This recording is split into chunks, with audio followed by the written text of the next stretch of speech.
Good morning everyone. आज हम BA part first compulsory में जो चैप्टर है the night train at Deoli written by Ruskin Bond उसकी स्टडी करेंगे। सबसे पहले हम रस्किन बॉन्ड के बारे में बात करते हैं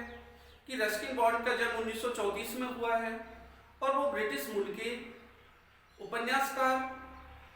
कहानीकार है। इनके पिता एयरफोर्स में काम किया है और उसी के कारण जो रस्किन बॉन्ड है उनका जो रिलेशन है वो भारत से रहा है, भारत में वो रहे हैं। बचपन में ही इनकी माँ का देहांत हो जाता है, उसके कारण इनको बहुत ही दुख होता है और एकाकीपन महसूस होता है और वो ज़्यादातर अपनी दादी माँ जो कि देहरादून में रहती थी उनके पास जाते हैं और उन्होंने उनका लालन पालन किया। उनको पद्मश्री पद्म भूषण अलंकार भी मिले हुए हैं। तो स्टूडेंट्स, रस्किन बॉन्ड का नाम अंग्रेजी साहित्य में बहुत बड़ा है और इन्होंने जैसे ज़्यादातर बच्चों की कहानियों के बारे में, उनकी मानसिकता के बारे में लिखा है। जो ये चैप्टर है द नाइट्रेन एट दियोली, ये भी एडोलेसेंट जो किशोर अवस्था की जो हमारी प्रेम की जो मानसिकता है इसके बारे में यहाँ पर बताया गया है। तो स्टूडेंट्स, हम इस लेसन को स्टार्ट करते हैं। तो वो रस्किन बॉन्ड बताते हैं दी ऑथर, अर्थात यहाँ पर जो रस्किन बॉन्ड है spent his summer vacation at Dehra with his grandmother house, at his grandmother house. कि जो लेखक है वो अपनी गर्मी की जो छुट्टियां हैं वो देहरादून में अपनी दादी माँ के यहाँ व्यतीत करता है। He left the plain early in the May, वो मई के प्रारंभ में ही देहरादून चला जाता। अर्थात लेफ्ट द प्लेन अर्थात जो लेखक है दिल्ली रहता था उस समय, और जब वो कॉलेज में था, कॉलेज टर्म में था, कि जब वो खुद ही कहता है at my school day, at my college days, कि जब मैं कॉलेज में था तब अपनी जो गर्मी की जो छुट्टियां थी वो अपनी दादी माँ के यहाँ देहरादून में व्यतीत करता था और वह मैदानों को अर्थात दिल्ली को मई के प्रारंभ में छोड़ देता और रिटर्न इन लेट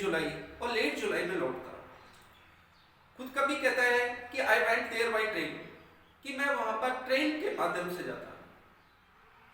और कभी देहरादून जाता है और जब देहरादून जाता है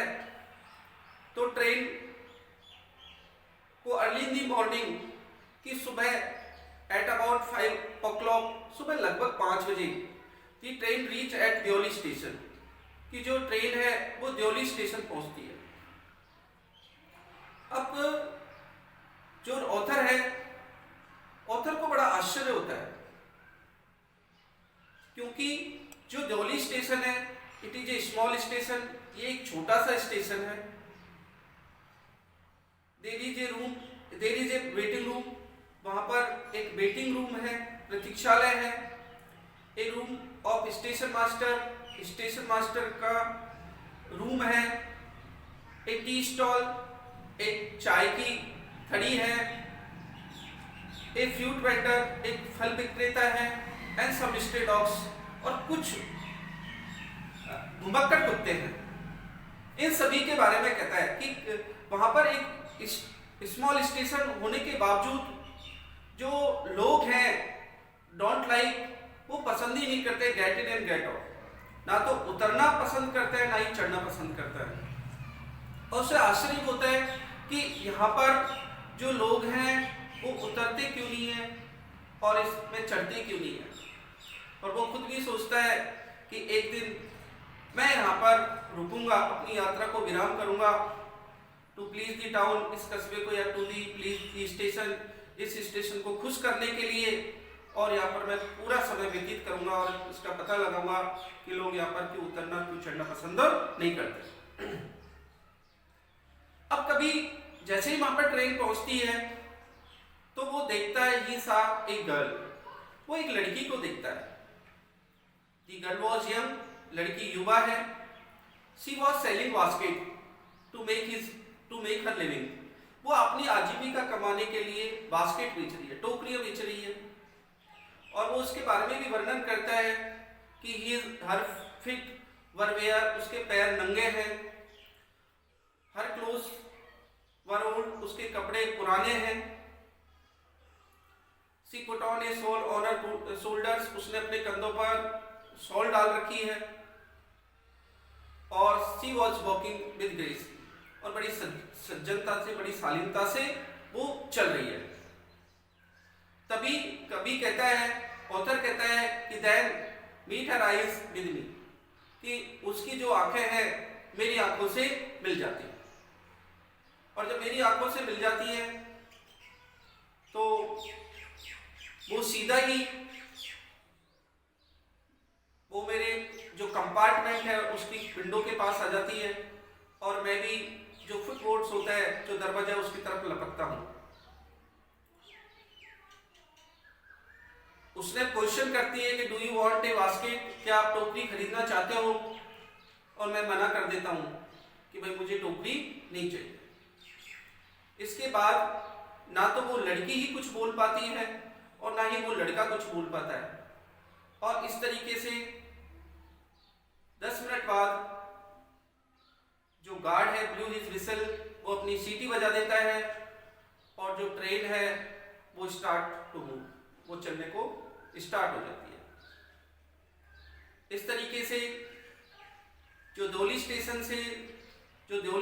है वो 30 मील पहले पड़ता है देरा से, और यहाँ से जो तराई के जो घने जंगल है उनकी शुरुआत हो जाती है। ट्रेन चल देती है, वो खिड़की अपने डिब्बे की खिड़की पर बैठा हुआ उस लड़की को देखता रहता है, और वो तब तक देखता रहता है जब तक कि एक पोल उस बीच में नहीं आ जाता है, वो एक दूसरे को देखना बंद कर देते हैं। अब क्या होता है कि उसे थोड़ा बहुत याद रहता है रास्ते में, लेकिन जैसे ही वो अपनी दादी माँ के यहाँ पर पहुँचता है उसकी जो याद है वो ब्लड हो जाती है, अर्थात वो भूल जाता है पूरी तरीके से, और उसका दिमाग वहाँ पर और कामों में व्यस्त हो जाता है। अब क्या होता है कि वहां से फिर वापस वो दिल्ली के लिए रवाना हो जाता है,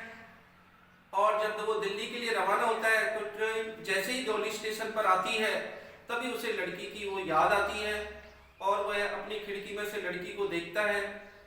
और वो देखता है कि लड़की वहीं पर है, वो स्टेशन पर वही बास्केट टोकरियां बेच रही है, और वह उसकी तरफ देखता है, और संयोग से वो भी उसको देख लेती है, दोनों का आई कांटेक्ट हो जाता है, और जो लड़की है दोनों एक दूसरे पर स्माइल देते हैं, और वो महसूस करते हैं कि जैसे ये जो मुलाकात है जैसे बहुत बार पुराने मित्रों की मुलाकात के समान है। वो लपक कर फिर वापस उस लड़की के पास जाता है,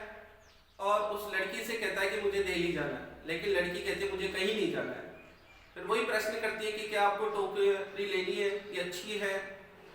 और वो खुद कहता है नहीं मुझे टोकरी नहीं चाहिए, लेकिन अंत में वो कह देता है ठीक है मुझे ऊपर की जो टोकरी है उसे दे दीजिए, और वह उसकी उंगली को, उसके हाथ को छूने की कोशिश करता है, और वो सोचता है कि मैं अभी अपने साथ ही इसको दिल्ली ले जाऊं, लेकिन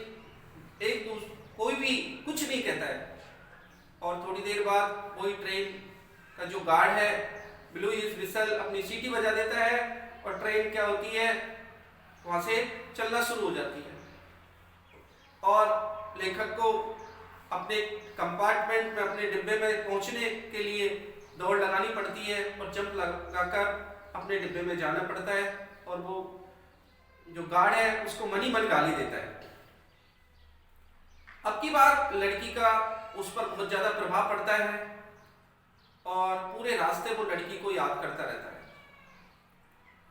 और जैसे ही उसका फाइनल जो टर्म जो होता है वो कंप्लीट होता है, वो अब की बार सामान्य से पहले ही स्टार्ट हो जाता है देहरादून जाने के लिए।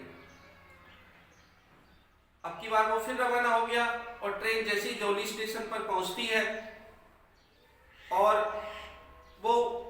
खिड़की पर बैठा हुआ है और लड़की को देखता है, लेकिन अब की बार उसे लड़की दिखाई नहीं देती है। लड़की दिखाई नहीं देती है तो उसे बड़ी टेंशन हो जाती है। वो सीधा ही स्टेशन मास्टर के पास जाता है, और स्टेशन मास्टर से क्वेश्चन करता है, do you know the girls who was selling basket here, क्या आप उस लड़की को जानते हो जो यहाँ पर टोकरी बेचा करती थी। लेकिन जो स्टेशन मास्टर है वो रिप्लाइड, उसको जवाब देता है, I am a new station master, कि मैं तो एक नया स्टेशन मास्टर हूँ। द प्रीवियस हैज ट्रांसफर्ड, कि जो पहले वाला जो पोस्ट मास्टर स्टेशन मास्टर था उसका ट्रांसफर हो चुका है। और वो उसको सलाह भी देता है, यदि आप ट्रेन को मिस नहीं करना चाहते हो तो आप तुरंत ट्रेन में जाइए और अपनी सीट पर बैठ जाइए। और वही होता है, थोड़ी देर बाद गार्ड ब्लू हिज विसल, अपनी सीटी बजा देता है। इस बार भी वो गार्ड को बहुत ही मन गाली देता है और इस बार भी वो दौड़कर अपने कंपार्टमेंट में जाता है। ट्रेन चल देती है, वो खिड़की पर बैठा रहता है और खिड़की में से झांकता रहता है कि उसे वही अनचेंजेबल, वही सेम फेस दिखाई दे जाए, लेकिन उसे कोई वो लड़की दिखाई नहीं देती है। अब क्या होता है कि वो देहरादून पहुंच जाता है, सामान्य से पहले पहुंच जाता है और वो सोचता है कि दादी माँ बहुत अधिक खुश होगी कि देखो मेरे से कितने मिलने के लिए उतावला हो रहा था और अब की बार तो बहुत जल्दी आ गया। लेकिन इस बार जो लेखक है उसका मन नहीं लगता है, वहाँ पर देहरादून में मन नहीं लगता है और वो 1-2 सप्ताह बाद ही वहाँ से लौटना शुरू हो जाता है। अब फिर वापस वो ट्रेन से दिल्ली आ रहा है, फिर ट्रेन देवली स्टेशन पर आती है और देवली स्टेशन पर आने के बाद वो सीधा ट्रेन में से उतरकर उस जो टी स्टॉल का जो ओनर था उसके पास जाता है और उससे पूछता है, do you know the girls, क्या आप उस लड़की को जानते हो वो सेलिंग बास्केट, जो वो टोकरी बेचा करती थी। लेकिन वो भी उसको सही जवाब नहीं दे पाता, वो भी कहता है वो मेरी कुछ लगती नहीं थी, मुझे उसके बारे में पता नहीं है कि भाई उसकी शादी हो गई या और कुछ उसके साथ हो गया, उसके बारे में वो जवाब नहीं दे पाता है। वही फिर थोड़ी देर बाद गार्ड जो है वो सीटी बजा देता है और सीटी बजाकर वो बड़ा ही क्या होता है, दुखी होता है और गार्ड को मन गाली देता है। फिर ट्रेन वहाँ से रवाना हो जाती है और उसे दौड़कर अपने डिब्बे में जाना पड़ता है। अभी भी वो उस लड़की के बारे में सोच रहा है और वो खुद कहता है कि अब की बार मैं जब जाऊंगा वहां से तो मैं जरूर स्टेशन पर रुकूंगा और उस लड़की के बारे में पता लगाऊंगा कि वास्तव में उसके साथ क्या घटित हुआ है। अगली बार वो फिर रवाना होता है वहीं से और जैसे ही ट्रेन देवली स्टेशन पर पहुंचती है वो उतरता है और जहां पर रेलिंग लग रही थी वहां तक वो जाता है और वो वहां से देखता है कि वहां से जंगल ही जंगल दिखाई देते हैं, उसे और कुछ दिखाई नहीं देता है। और फिर वो खुद कहता है कि यदि ये कोई मूवी या उपन्यास होता तो इसमें क्या होता है कि एक सूटेबल अंत की ओर पहुंच जाता, लेकिन जो ऑथर है वो खुद कहता है कि मैं भी यहाँ पर नहीं रुकूंगा, कि मैं अपनी यात्रा को यहाँ पर, क्योंकि वो मेरे जोश को ठंडा कर देगी। इसलिए गार्ड जब अपनी विसिल बजाता है तो वो वापस ट्रेन में आ जाता है और ट्रेन में आने के बाद वो फिर वहाँ से ट्रेन रवानगी हो जाती है।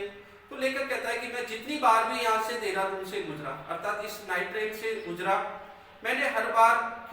ट्रेन की जो मेरा कंपार्टमेंट था, जो मेरा डिब्बा था, उसकी खिड़की पर बैठकर हमेशा मैं खिड़की में से देखता कि मुझे वही अनचेंजेबल चेहरा दिखाई दे जाए। लेकिन मैंने कभी भी अपनी यात्रा को वहीं पर समाप्त नहीं किया, क्योंकि मेरी जो ये यात्रा थी यदि मैं वहां पर स्पेंड करता तो मेरे जोश को समाप्त कर देती। स्टूडेंट्स,